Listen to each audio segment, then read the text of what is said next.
In 2019, Business Call to Action selected committed member companies to become part of Impact Champions program and undertake impact management with an SDGs lens. Companies participating in the Impact Champions program were provided with training using the Impact Lab and with hands-on support to develop impact framework and data collection plans.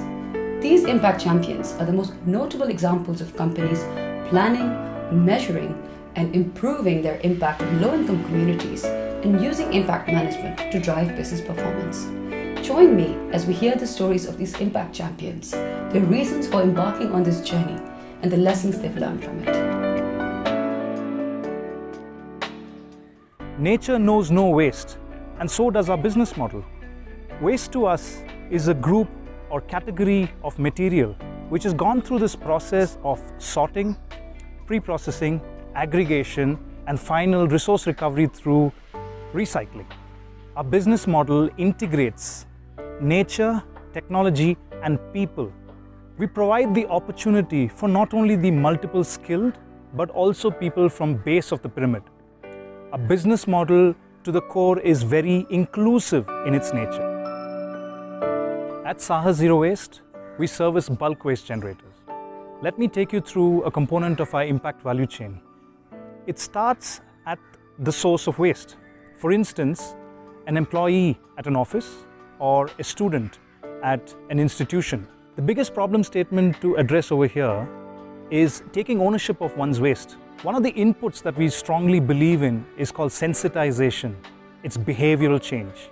The immediate output of this would be you have achieved segregation at source, meaning the inorganic waste and the organic waste is kept away from each other. Now here's the trick. The outcome of this would be achieving maximum resource recovery because you've not mixed the waste together. Now it's very obvious that the impact this has created is avoiding and diverting waste from entering the landfill or entering the ocean or even burnt in open air. This aligns very well with SDGs 13, climate action, and SDG 14, life below water. Let me give you a practical example of how we manage waste at our on-site bulk waste generator locations. The waste initially is segregated as dry waste and wet waste, meaning inorganic and organic waste. The organic waste is composted on-site or is recovered as biogas. The dry waste is collected in bags and is handed over to our logistics team, who would transport the waste to our decentralized materials recovery facility. At the facility, the waste then moves onto a set of conveyors where field staff would be sorting the waste into 25 different categories.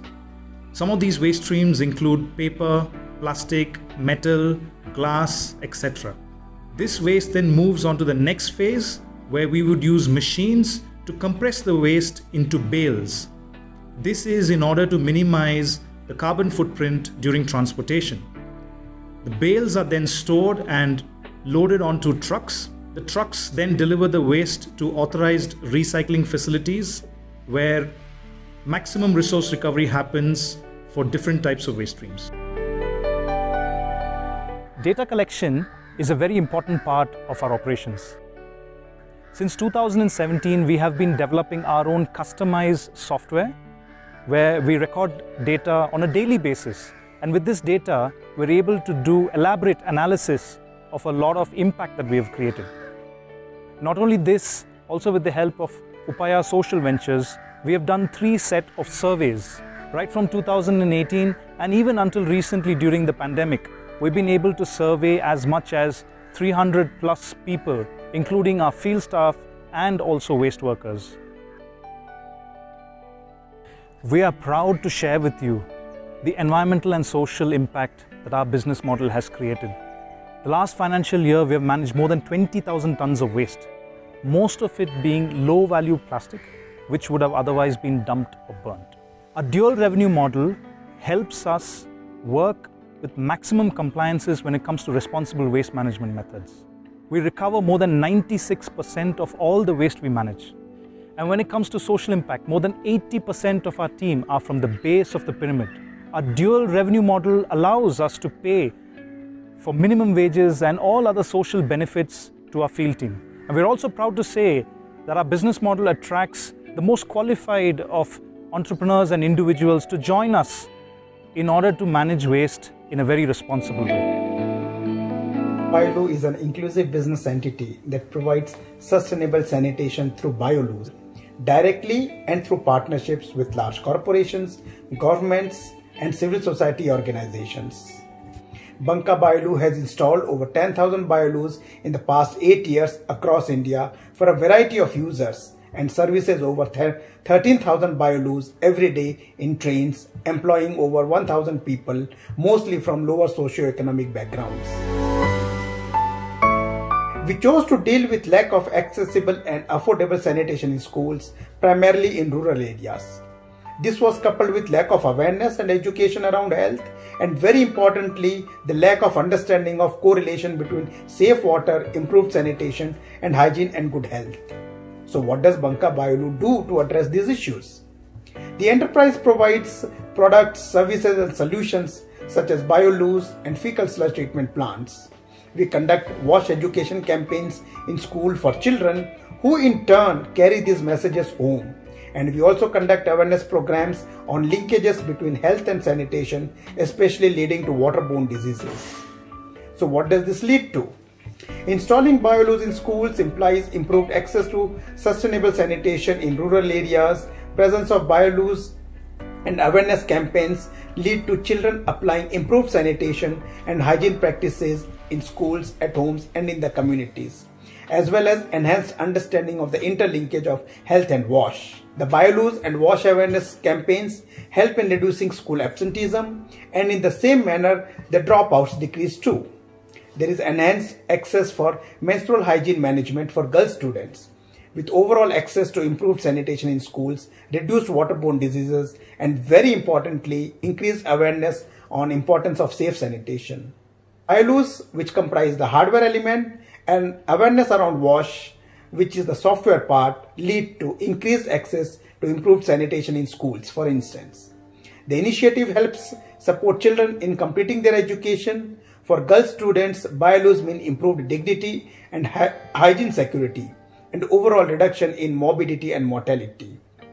Business Call to Action's Impact Lab is one of the foremost and unique platforms that inclusive businesses can use with support from BCTA to identify the relevant indicators, design surveys, and collect data.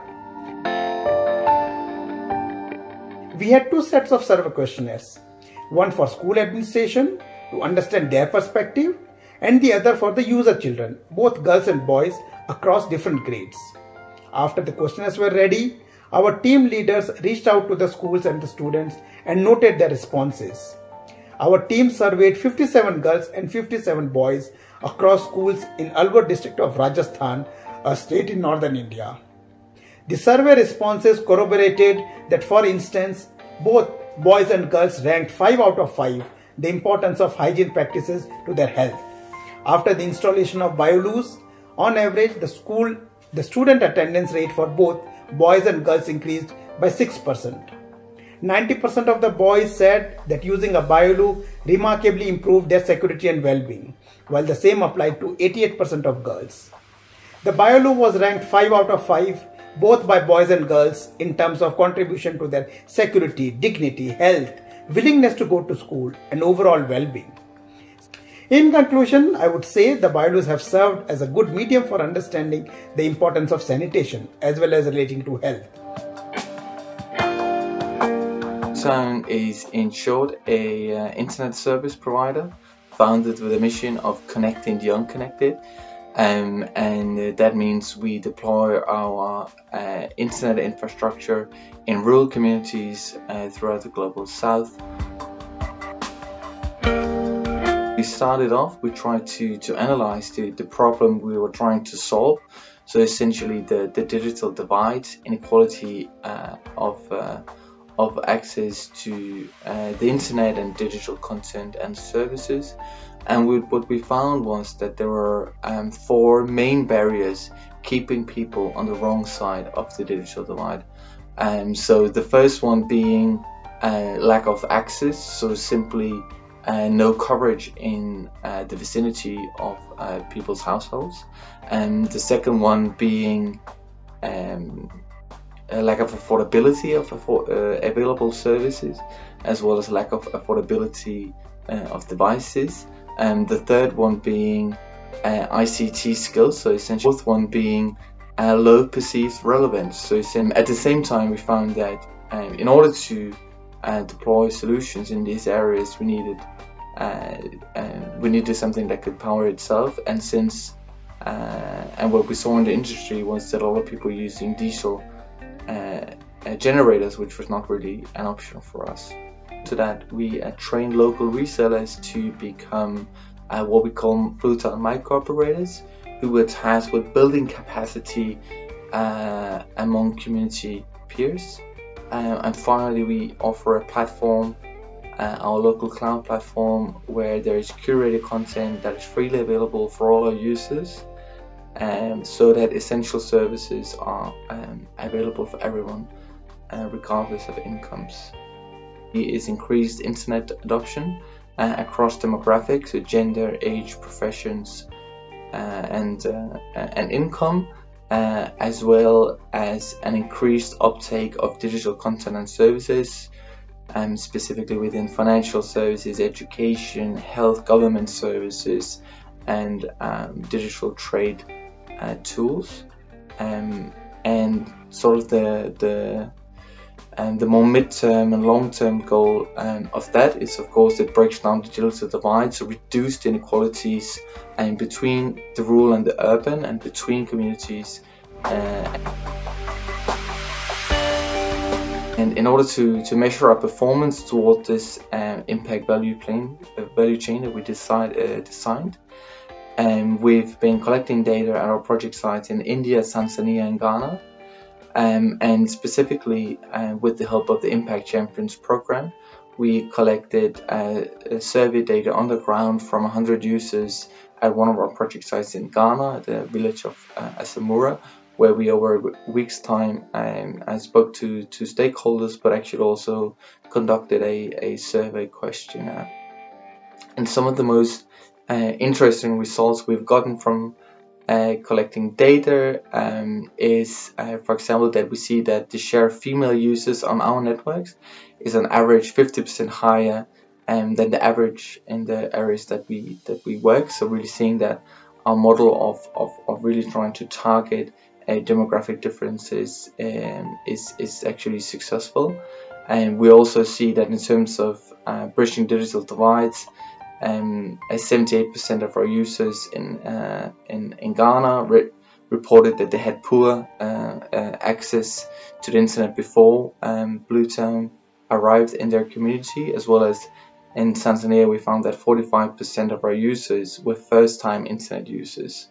Thank you for listening, and thank you very much to the Impact Champions team at the BCTA. For great help in this process, which has really helped Bluetown as a company a lot in terms of. The financial crisis of 2007 and 8 affected all countries, including Bangladesh. People at the base of the pyramid were greatly affected because of the inflation of the daily necessary goods. So what would be the solution? It's to have an inclusive business model which caters to the BOP. And that is DBL Group's Bandhan Fair Price Shop. Bandhan is a Bengali word which means bonding. In DBL's perspective, it means the bonding between the employer and the employee. To also cater to the high women workforce, we're also providing highly subsidized hygiene products. DBL's impact value chain addresses how we can strategically approach to the SDGs as well as the inclusive business. Bandhan contributes to SDG 1 as it reduces the workers' expenses every month. Initially identifies the problems and opportunities that we have for including an inclusive business model. Next, to understand the business impact, we need to put in the inputs and activities. We also put in the expected outputs, which are within the relatively short run, and the outcomes, which are more within the long term. And finally, we tend to understand the impact of it. Let's take an example of how the hygiene products are helping the BOP women. The challenge they faced was with affordability and availability of these products. The output or short-term impact is that they are now more aware of the requirements of these products, and they have these products within the factory premises. The outcome of it, that they have decreased expenses and they have better health. And the overall impact is we have a healthy workforce. The next step is identify the relevant indicators which will help us with the data collection. Next, we proceeded with the survey to directly interact with the stakeholders, in this case, of course, our workers. And then this will help us understand the impact. So how good we're doing, or how much are we doing, and what is the performance of it. We did a survey on 202 workers, 112 of whom were women and the rest were male. In addition to the overall satisfaction of the IB model, there were some interesting results. For example, 83% of the women reported that they did not have access, or they were not absolutely using the hygiene products before Bandhan was there. 94% of the workers stated they did not have good alternatives to Bandhan Fair Price Shop. 97% of the workers stated that they are able to save more money because of the reduction of prices due to Bandhan Fair Price Shop. And a further 98% of the workers stated that they were doing much better than other people. As they're going back to the community, they can do the comparison. What the Impact Lab allows us to do is deep diving. The Poverty Probability Index helps us understand the impact of our inclusive business model, not just within the company, but in the economy and overall. It also helps us improve our inclusive business performance. Rafiki is the third largest microfinance bank in Kenya, working in 11 regions of the country. It has 19 locations, physical locations that are spread across the country. And because of technology, we've got virtual presence across the country. Our goal is to empower smallholder farmers. And for us to ensure that smallholder farmers are empowered and they have better living standards, then we look at what kind of problems do they experience. And the biggest problem we felt was the access to credit and lack of, being included in the formal financial systems within the country. And our input here has been very clear, was to ensure that there is access to credit and extending credit facilities to smallholder farmers, and also savings opportunities for them to be able to save and use that money for their agribusiness practices. To make this work, we looked at what are the outputs that would make sense to these farmers. One, besides increasing access to credit, we also realized that there is need for access to quality seeds and access to modern farming, so that a farmer looks at their 1 acre piece of land as an enterprise that they can transform and use it to make it as a business enterprise that has the right kind of production, as the maximum output in terms of the exact crop or livestock that they're looking at.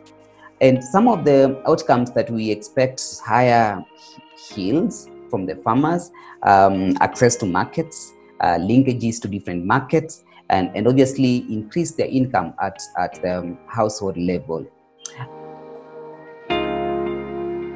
And we did a survey where we were targeting 300 smallholder farmers across our business.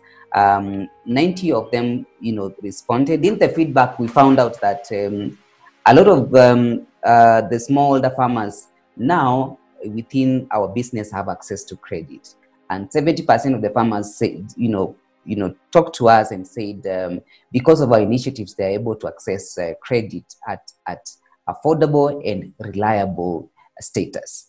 There are farmers that were able to access financial training, which initially they were not able to access, and not just the training, but also access to farming techniques that can benefit them and make them produce more. What was also quite encouraging was to find out that 72% of the farmers experienced an increased yield. So one of the things we were trying to think through is how do we now avoid post-harvest loss, because then we found out that 78% of the farmers were able to increase their income because they are able to sell more. and they were able to access more markets. And again, a third of the farmers also, talked to us and said they now understand of better and more alternatives for accessing financial services because of the microfinance bank, but also they thought about other opportunities of savings to increase their production by being able to save more, and from the savings to buy a bit of some inputs and modern technology. We were encouraged also to find out that because of Rafiki Microfinance Bank's initiative, 60% of the farmers also have been able to create new jobs for their households, and they were reporting that at least they've been able to create 2 jobs, not just within the household, but also to be able to incorporate other people unemployed to have access to meaningful and decent work. This kind of information coming from farmers was not just encouraging, but it helped us to relook into our product offering, look at the services, look at the products, and look at the touch points from the farmers and our response to the needs of the farmers. And currently we are reviewing our product offering to respond to the specific needs of our customers.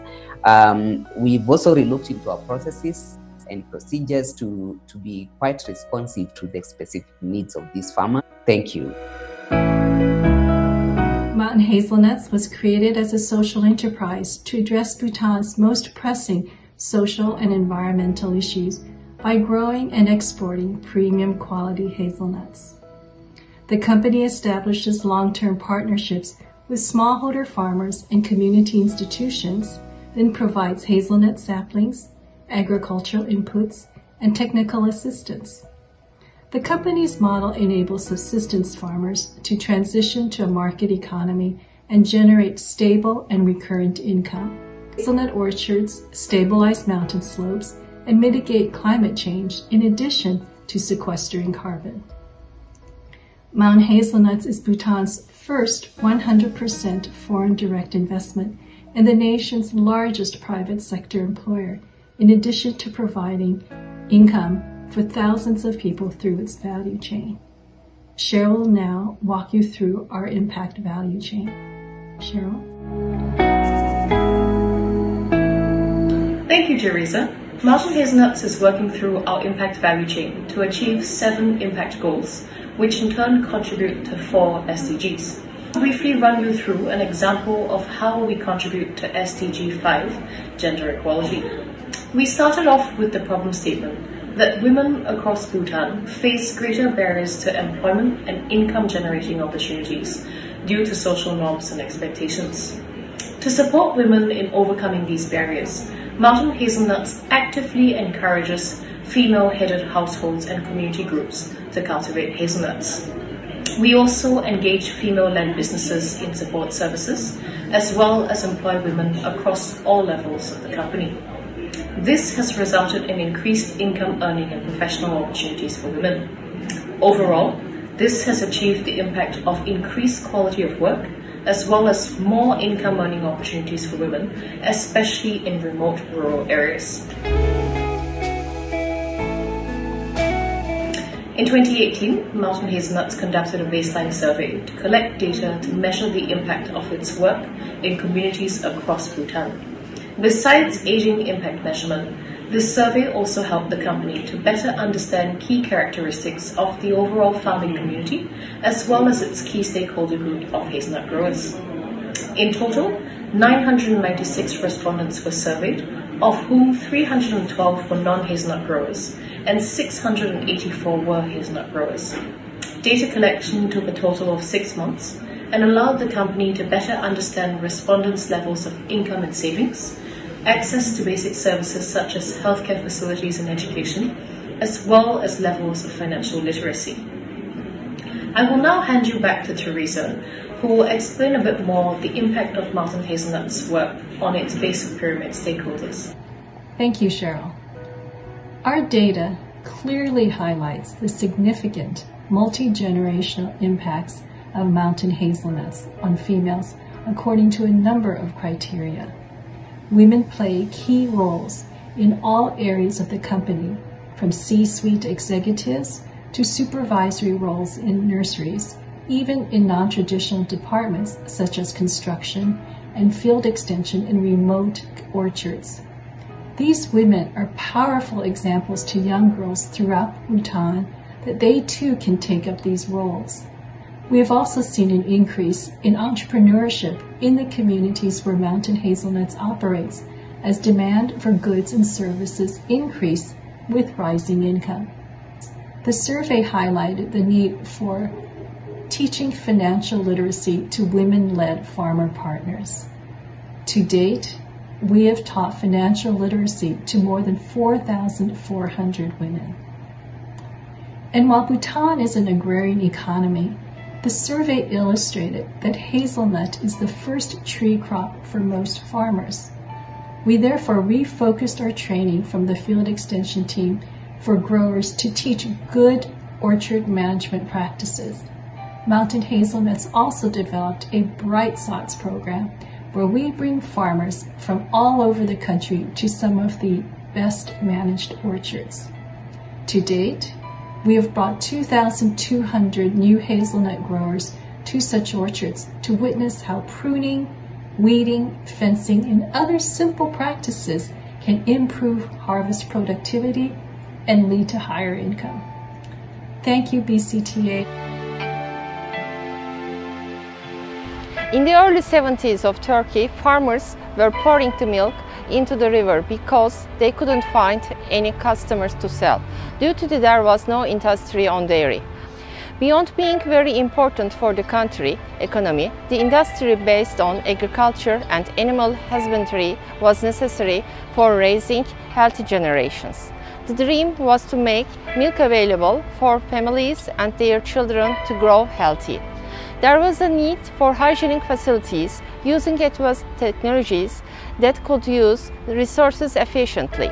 Anticipating this need, first long-life milk dairy factory of the private sector in Turkey has been established in 1973. Pınar has created a massive contribution to the development and change of the agri-food industry with all business partners to make and impact the social and economical change, and still continues to support its more than 18,000 producers. These training, awareness raising and producer support programs have been carried out under the direction of Pınar Institute, which was established with the purpose of raising the awareness of the public issues of food, health and nutrition to contribute to the healthy development of the communities as a non-profit institute since 2013. To carry and develop this important mission, the Future of Our Milk is in Safe Hands project has been initiated in 2014 within the framework of Public University Industry Cooperation. The aim of the project is to maximize all the benefits of milk by raising the quality, value and efficiency of the produced milk by raising the awareness of small-scale dairy farmers about animal health, feeding, milk quality, milking practices, hygiene and financial literacy. It is aimed that through these efforts, the welfare of the producers will be increased along with the increasing quality and productivity. Within these activities, more than 8,000 dairy farmers were trained in Aegean, Central Anatolia and Eastern Anatolia regions over the last 6 years. As a first in Turkey, within the studies carried out in this context, a social impact analysis was performed to measure the social benefits of such studies and to identify the profile of dairy farming in Turkey. A mixed methodology approach was designed where both qualitative and quantitative methods were used together to understand the impact. Within the scope of this analysis, questionnaires for producers, training monitoring activities, ethnographic observations, and one-on-one interviews were conducted. For this reason, 586 face-to-face surveys and 29 in-depth interviews were realized for 6 months period in 4 different cities. Outputs of this research were used as inputs to our case study. Afterward, our impact value chain was created by the help of Impact Lab tool, and the conclusions were linked with the SDGs. To give an example from our impact value chain, lack of technical knowledge about animal health and feeding was defined as a problem and our input was the trainings on these subjects, which is the core of our project. Regarding with that, increased know-how of animal health and feeding was the output, and the outcomes were defined as improvement in animal health, decrease in the number of sick animals, and increased motivation to milk production.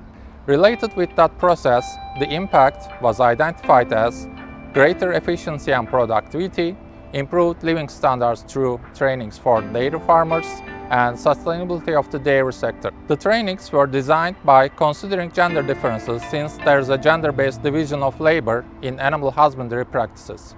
For this reason, milking practices and hygiene trainings were planned as a separate module for women farmers in order to strengthen women.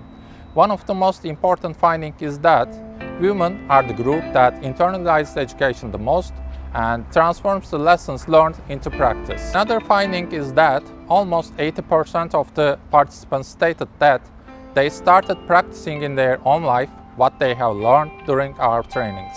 This shows us that we are creating a real impact, and it defines why we are doing this exactly. We are a 10-year-old organization in vocational skill development and employment, a social enterprise whose objective is to transform lives, Skill India. What's heartening to us is that we have skilled nearly 0.45 million youth belonging to the lower socioeconomic strata of our country. A lot of them are dropouts who have not been able to carry on education either because of lack of financial access or opportunity to even go for a higher education opportunity anywhere else, which means lack of communication access. We provide skills across a variety of trades, about 17, 18, and they stretch from agriculture to retail, beauty, hospitality, construction, IT, telecom, the works. All our programs are meant for short term and in the end employment or opportunity to set up your home. BCTA has been an interesting and a great partner for us because it has helped us see what are we doing in terms of the measurement of impact that we are doing across the skill programs that we are implementing.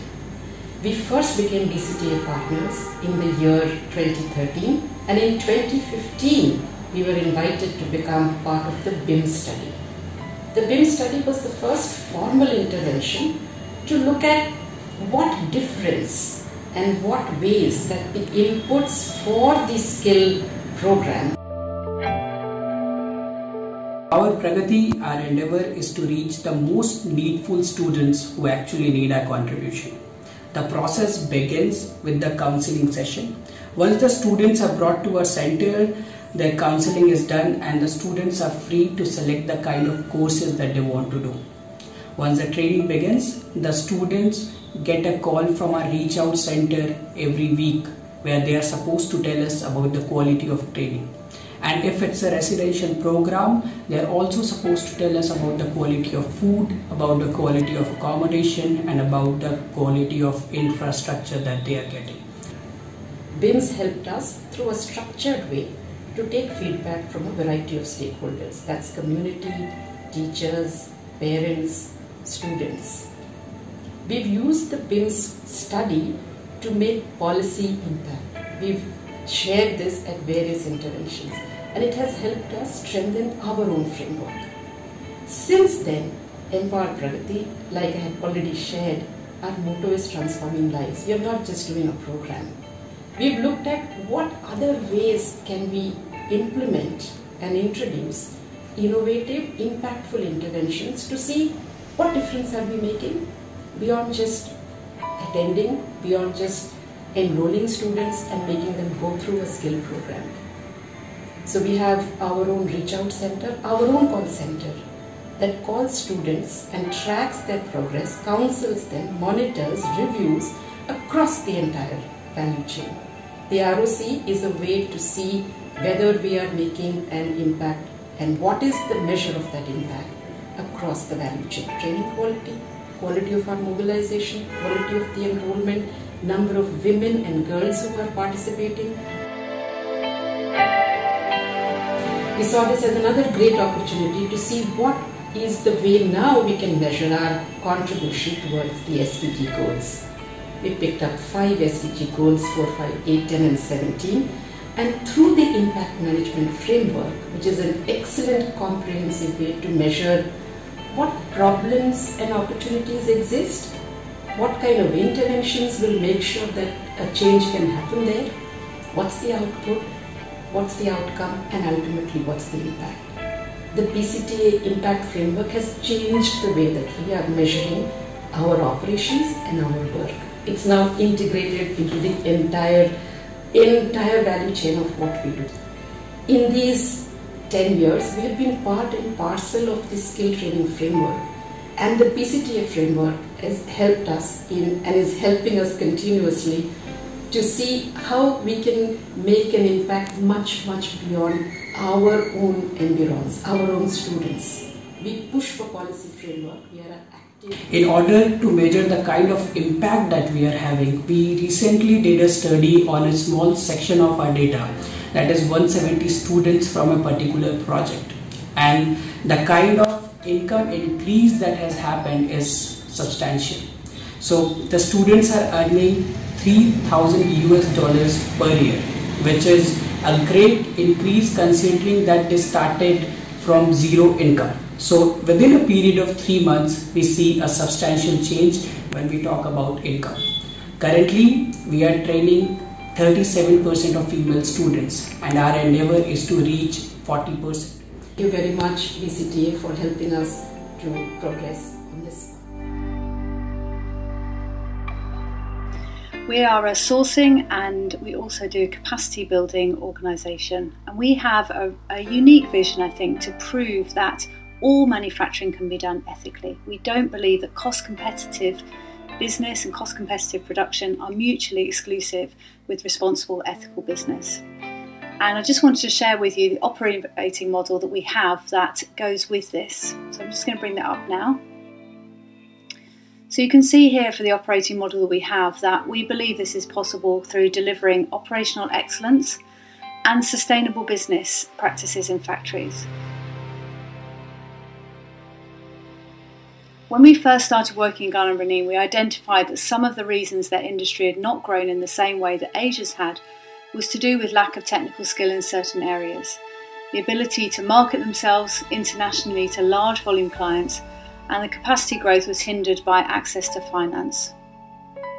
You can see here in our impact value chain that we focused on 3 pillars, and that lines up to the Sustainable Development Goals.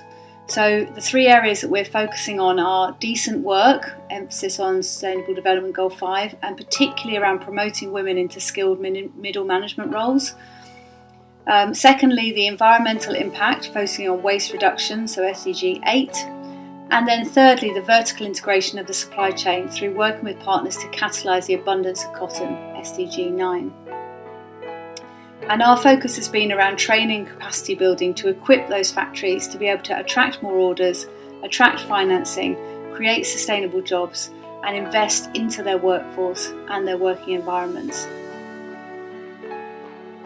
So we've started to achieve that through 5 key main elements. Firstly, in order to do the training, we've recruited technical experts from across the world to share their knowledge and their experience of manufacturing. We have also focused on consistent on-the-job training, so it's not theory-based in that sense and we just walk away after a couple of weeks training. We're actually there every day in the factories working with them constantly. Finding and facilitating orders from international brands so that we bring volume orders at scale and enable the factories to really get up to a level of efficiency within there as well. Supporting those factories to obtain investment and grants to help them to get their better access to finance, and developing consistent measurement tools that will help us then to measure where that impact is being successful as well. So this has involved collecting data, obviously, to be able to measure our impact.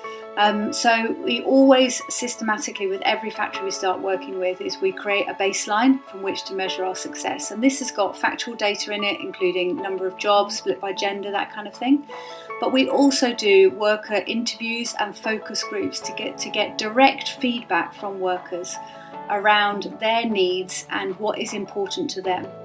And we do that in local language as well, and create an environment where they can be really open with that. And what we've ascertained from that data that we've collected so far is that 70% of the operators are women, and actually 70% of them are under the age of 34. At least half of them have got children, and where they do have struggles with financial difficulties, medical bills are a key factor within there. And in one factory that we spoke to, only 33% of the workers were having 3 square meals a day. Viva is a social business that facilitates access to high-quality, timely, and affordable healthcare services for 21,000 low-income farmers in Colombia. Viva delivered 4,460 screening services such as breast cancer, clinical examination, cardiovascular risk assessment, mammographies, HPV tests, and cytologies using a mobile unit and telemedicine technology to reach women participated in the project located in different municipalities in Colombia. Also, we will link 520 women identified with high or moderate risk of developing a chronic disease with the health system, and we implemented a fundraising strategy to ensure they can access the service required. To implement the project, we partnered with 7 farmer associations and with international organizations for providing the funding for the project implementation. With the farmer associations, support us to reach their communities and also to continue the strengthening of the leadership roles of women inside of their associations.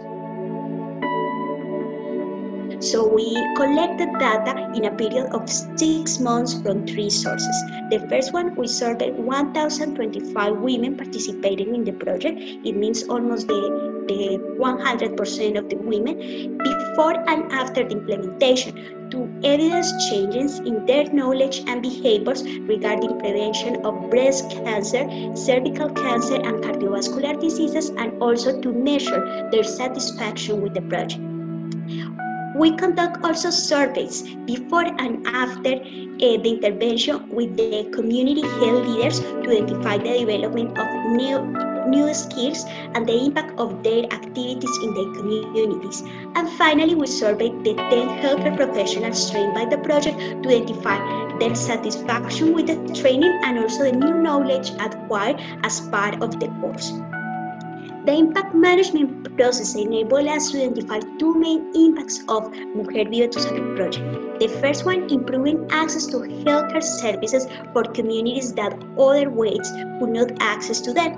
For instance, 40% of the women who participate in the project have an outstanding remission for breast or cervical cancer services and has not done before because several barriers of the health system and long distance for accessing the healthcare services. Likewise, 60% of women participating in the project have not been screened for breast cancer and HPV in the last 2 years, which is the recommendation of the Ministry of Health of Colombia. However, the biggest impact of the project was build capability in the community and the health system. 83% of the community health leaders trained by the project have conducted education workshops in the communities, reaching 200 additional women. The impact of the management process helped us to identify additional impact created by the project. For instance, it pushed us to collect data on the activities and impact of the community health leaders and healthcare professionals trained by the project that was not in our initial plan, and it has helped us to rethink which will be the future of the Mujer Vive Tu Salud project and also the design of other projects that are ongoing. Likewise, collecting and analyzing data systematically as we did through the impact management process will help us to build an evidence-based interventions and support our advocacy and communication activities with policymakers in order to achieve our goal to improve the service delivery models healthcare in rural communities in Colombia. Sanofi is a French multinational pharmaceutical company. Here at Sanofi, we define ourselves as a global healthcare leader. Actually, we recently defined the mission of our global general medicines business unit as to reverse the course of the chronic disease epidemics. More than 100,000 employees representing 142 nationalities work with us. Sanofi has presence in 100 countries and we provide healthcare solutions in more than 170 countries.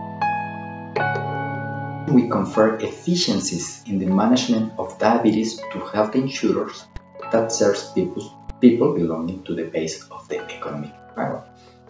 Specifically, this value-added service permits the diabetes care management teams to utilize a breakthrough technology to track the group of patients diagnosed with diabetes. In this case, we talk about more than 200,000 diabetic patients that are followed month by month. Through the solution, the care management team has the methodology as well as a technology that confers efficiency in the management of the population with diabetes. This is crucial for them, the health insurers, to early detect those patients that are not reaching control of the disease. The proposed activities of the value chain involve forging alliance with the health insurers via the offering of a value-added service beyond just supplying pharmaceutical products. In regards of the outputs, we can mention the consolidations of partnerships between Sanofi and the health insurers that generates synergies and efficiencies in the diabetes risk and care management. The impact observed, it was that the acquired efficiencies by the health insurers in the overall diabetes management lead to sustainable consumption of products and services associated with diabetes care for low-income. Data from this baseline is then processed using artificial intelligence and advanced analytics to find tendencies that helps predict complications and other health situations earlier. Data is collected by a third party from the Allied Health Insurer database. Regarding the size of the sample, more than 4 million affiliates to the health insurer and close to 110,000 diabetic patients' data were collected and analyzed. Data collection process and baseline structuring took over 14 months. Regarding the most compelling findings from the impact measurement, there were 279% increase in the percentage of patients with controlled diabetes and 66% increase in the number of diabetic diagnosed patients. It is crucial to manage data in a manner that make it usable and actionable. We also learned that engaging project leaders in the day-to-day data management is key to the success of implementation of activities and close monitoring of patients. And finally, Sanofi's journey from the structuring of an inclusive business model to measuring the linked outcomes and impact lays a pathway to systematically build a set of indicators that connect business operations with the desired social outcomes. The Impact Champions program was pivotal for Sanofi to integrate impact management in its inclusive business initiative. At Sanofi, our aim is to continue executing impact assessment to drive our commitment to sustainability and impact on the SDGs. We're a housing finance company based out of India. and our model primarily means that we provide housing finance solutions to people with informal incomes. And now you must be asking what informal incomes means. So informal income actually in essence are people with either no or less documented proof on paper. So I'll tell you how the organization came about. Our co-founders, with the number of years of experience in working with multinational corporations, realized that there's a huge segment of the country that has the ability to pay, but not the means to show it. And because of that, what happened was that they were largely blocked by major financial institutions or banks in the country and were not given access to credit. The problem that we identified was that there's this huge segment in this country where people wanted a loan, but they didn't have, something like they didn't file income tax returns, or they didn't have salary slips, or they were not able to show the receipts in their businesses. What we did was that we actually spent time with each customer, understand what they do, how they do, and where do they do it. So if they work, where do they work, how long do they work, how long have they worked for, and what kind of work do they do.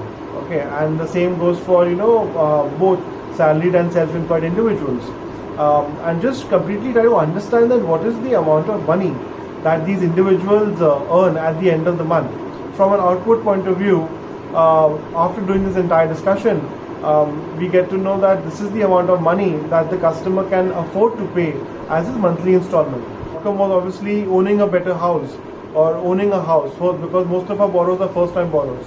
So the housing tenure security that arose because of this opportunity. Most of our customers are migrant workers, they live on rent, and now they have the ability to own a home for themselves for the first time. The impact that we created in our customers was the long-standing asset that they were able to create. Obviously, with the loan, they were able to buy a new house or construct a new house. So the SDG that we were able to impact was sustainable cities and communities.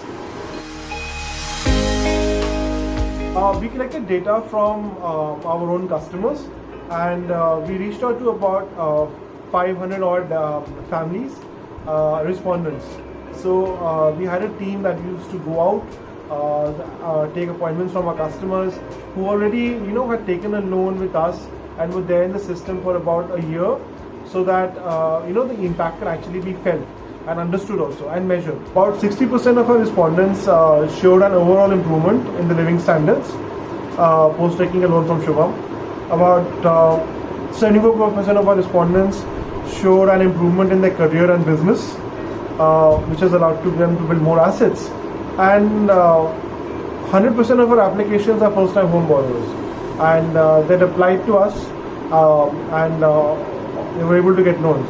So I think that was the impact from a quantitative point of view that we were able to create in their lives. We thoroughly enjoyed our participation in this entire impact value chain, and it gave us a greater understanding of our customers beyond our normal business. And we're extremely happy that we partnered with BCTA for this, and were able to present the study and the analysis that came from it. And hopefully other organizations can also participate at the impact value chain, and it will definitely be helpful for them.